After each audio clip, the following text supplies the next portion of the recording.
আসসালামু আলাইকুম রহমতুল্লাহি অবরকাতুহ। সম্মানিত দর্শক, বাংলাদেশের রাজনীতির একটা দুর্বোধ্য সময় চলছে।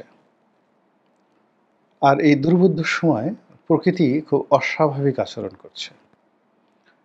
কখনো রাজপথ উত্তপ্ত, বিএনপি নেমে যাচ্ছে রাস্তায়, পেশাজীবীরা রাজপথ দখল করছে, আবার ছাত্র জনতা রাজপথ দখল করছে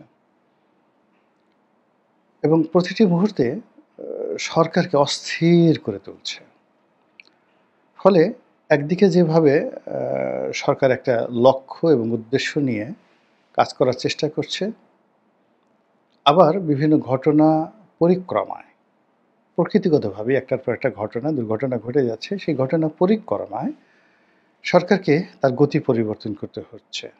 আর সেই গতির সঙ্গে সামঞ্জস্য রেখে রাজনৈতিক দলকেও সিদ্ধান্ত পরিবর্তন করতে হচ্ছে। ফলে পুরো রাজনৈতিক প্রক্রিয়াটি এবং এই যে অন্তর্বর্তীকালীন সরকার, এই সরকারের যে পরিণতি, ভবিষ্যৎ, তাদের বিদায় বা তাদের ক্ষমতায় থাকা, এই পুরো বিষয়টি জটিল এবং কুটিল হয়ে পড়েছে। এবং প্রতিপক্ষ নিয়তির কারণে হোক কিংবা প্রতিহিংসার কারণে হোক, অথবা যা কিছু ঘটেছে এ যাবৎকালে গত ১১ মাসে, এ সকল ঘটনার প্রেক্ষিতে হোক, তারা একে অপরকে ভয় পাচ্ছে, একে অপরকে অনিরাপদ মনে করছে। এখন দুটো বলয়। একটা বলয় হলো ডক্টর মোহাম্মদ ইউনূস, তার সঙ্গে জামাতের সঙ্গে অন্যান্য বন্ধু রাজনৈতিক দল, ছোট বড় সবাই চরমোনাই সহ, এর একটা বলয়। আরেকটা বলয় হলো বিএনপি এবং তার সঙ্গে আরও ছোট ছোট দল। আর সবচেয়ে ভয়াবহ বিষয়টা হলো যে এই দুটো বলয়ের মধ্যে এখন মতবিরোধ, মতদ্বৈততা এত চরমে, যেটি যে কোনো সময় একটা সংঘর্ষের রূপ লাভ করতে পারে। আর এই সুযোগটি গ্রহণ করার জন্য দিল্লি ওঁত পেতে বসে আছে, নরেন্দ্র মোদী ওঁত পেতে বসে আছেন, আর শেখ হাসিনা প্রতিটি মুহূর্তে তিনি হাতে তেল মেখে তারপর শেষে এক হাতের সঙ্গে অন্য হাত ঘর্ষণ করছেন আর অট্টহাসি দেওয়ার জন্য প্রস্তুত হয়ে আছেন। এটাই হলো রূঢ় বাস্তবতা।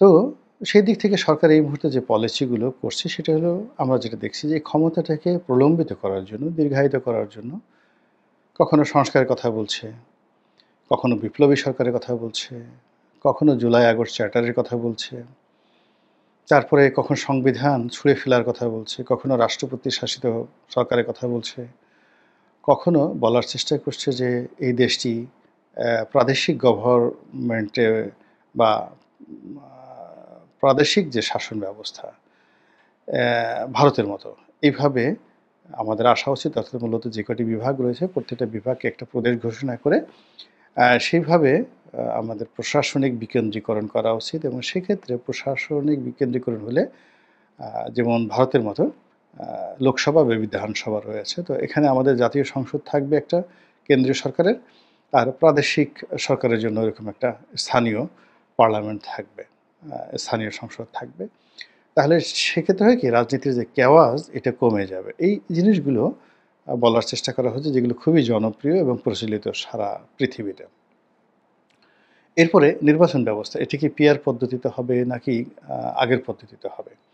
উচ্চ কক্ষ, নিম্ন কক্ষ আদৌ কি হবে নাকি একটি কক্ষ থাকবে? সংসদে যে মহিলা আসন শেষ পর্যন্ত কয়শো হবে, কতগুলো হবে, এগুলো কি দরকার? এগুলো নিয়ে নানা রকম বিষয়াদি নিয়ে সরকারের সঙ্গে বিএনপির বা অন্যান্য রাজনৈতিক দলের যে টানাপোড়েন, রশি টানাটানি, মতবিরোধ, বা প্রতিদিন তারা যে মানে সিরিজ অফ বৈঠক করছেন, সকালে ঢুকছেন, দুপুরে খাবার খাচ্ছেন, বিকেলে নাস্তা করছেন, রাতের নাস্তা করছেন, বা অনেক সময় ডিনার করছেন, যাকে বলা হয় মেগা বৈঠক হয়ে যাচ্ছে এই ঐক্যমত্য কমিশনের বা সংস্কার কমিশনের।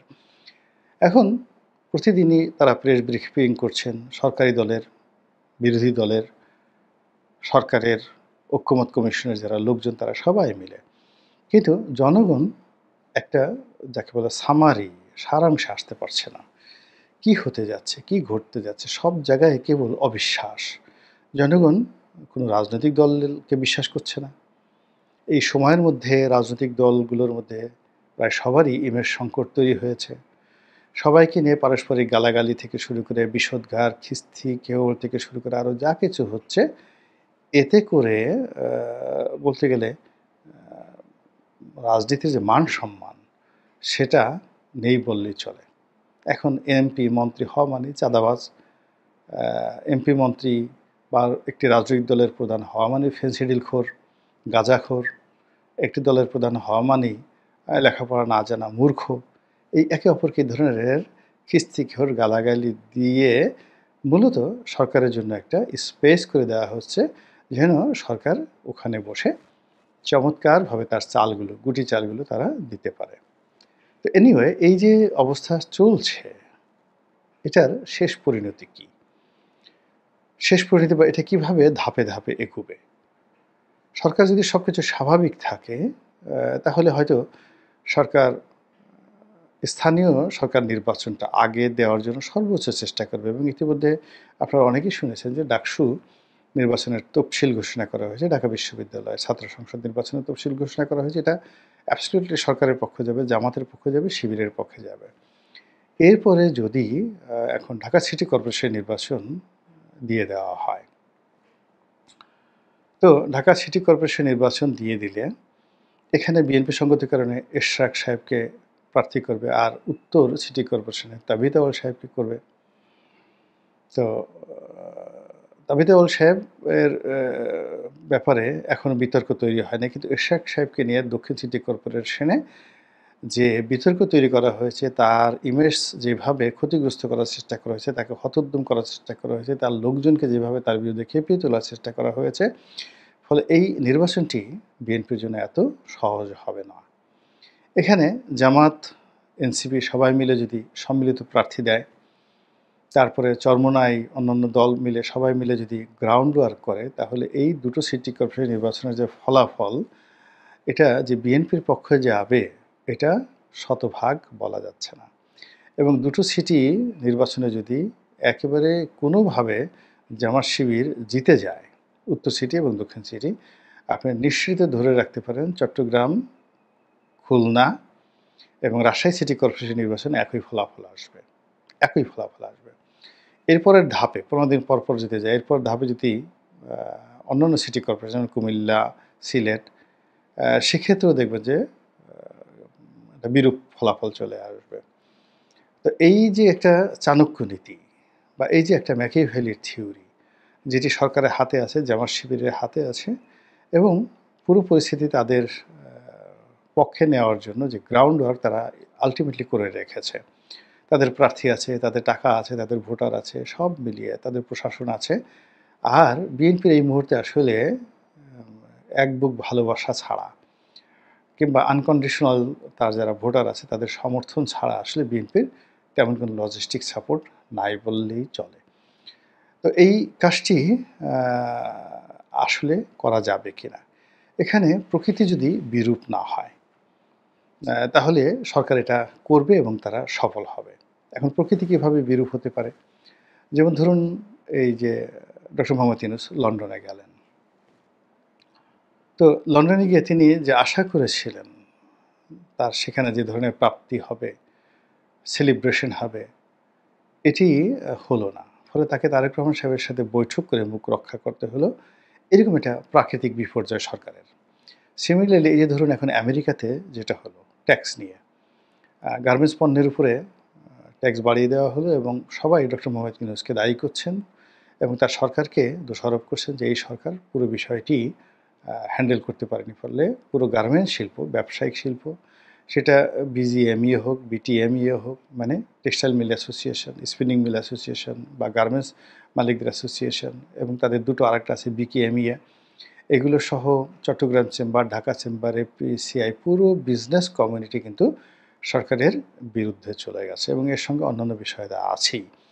এমনকি যারা ব্যাংকার আছে তারাও কিন্তু এই ব্যবসায়ীদের পক্ষে দাঁড়াবে। তো এগুলোকে দৈব দুর্বিপাক বলা যেতে পারে। এই দৈব দুর্বিপাকের কারণে সরকারের অনেক সিদ্ধান্ত পিছিয়ে যাচ্ছে। এরপরে ধরুন, সরকার যেভাবে আমেরিকাকে খুশি করার জন্য সেন্ট মার্টিন নিয়ে, তারপরে মানবিক করিডোর নিয়ে, চট্টগ্রাম বন্দর নিয়ে যেভাবে ডেসপারেটলি তারা এগিয়ে যাচ্ছিল, কিন্তু একটার পর একটা প্রাকৃতিক বিপর্যয়, একটার পর একটা ঘটনা তাদেরকে ক্রমশ পিছিয়ে দিচ্ছে।